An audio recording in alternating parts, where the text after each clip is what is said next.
আজকে আমরা ও আর এবং এই দুটো শব্দের ব্যবহার সম্বন্ধে আমরা জানবো, কোথায় কোথায় ব্যবহার করতে হয়। ও আর এবং এই দুটো শব্দ হলো অব্যয় পদ। আমরা জানি একটা বাক্যের 5টা অংশ থাকে: বিশেষ্য, বিশেষণ, সর্বনাম, অব্যয় ও ক্রিয়া। সেই অব্যয়ের মধ্যে পড়ছে ও আর এবং। তাহলে এই ও আর এবং এর ব্যবহার আমরা কোথায় কোথায় করব, মানে প্রয়োগটা কোথায় কোথায় করব, এটা সম্বন্ধে বিশেষ কিছু জানার দরকার নেই। শুধুমাত্র দুটো জিনিস মনে রাখলে হবে।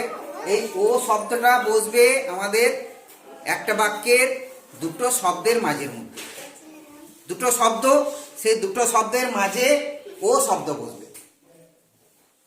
কেমন না, যদি ধরি আমি যে মিনা ও রিনা দুই বোন, তাহলে দুটো শব্দ কি আছে? মিনা আছে আর রিনা আছে। মিনা ও রিনা দুই বোন, এই দুটো শব্দের মাঝে ও জুড়েছে।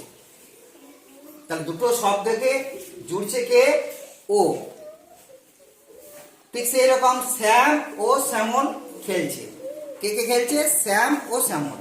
তাহলে শ্যাম একটা শব্দ আর শ্যামল একটা শব্দ, দুটো শব্দের মাঝে বসছে ও, দুটো শব্দকে জুড়েছে। এটা গেল ও এর ব্যবহার। এবং এর ব্যবহার কি না, ঠিক সেই রকমই আগের মতোই এক্ষেত্রে হবে দুটো বাক্য পাশাপাশি জুড়ে যখন একটা বাক্য হবে তখন দুটো বাক্যের মাঝে এবং শব্দটা বসবে। মানে দুটো বাক্যকে জুড়তে এবং শব্দটি ব্যবহার হয়। যেমন আছে কাকলি গান গায় এবং মোহিনী খেলে।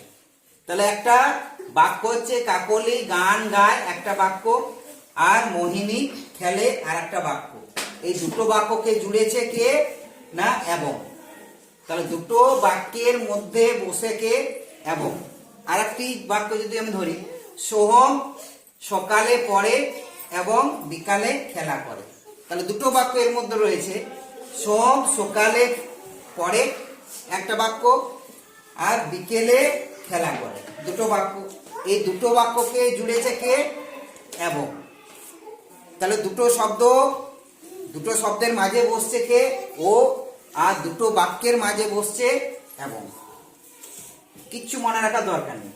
ও বসবে দুটো শব্দের মাঝে আর এবং বসবে দুটো বাক্যের মাঝে। সুন্দর বোঝা গেছে? প্রত্যেকেরই ভুল হবে না তো? ঠিক আছে।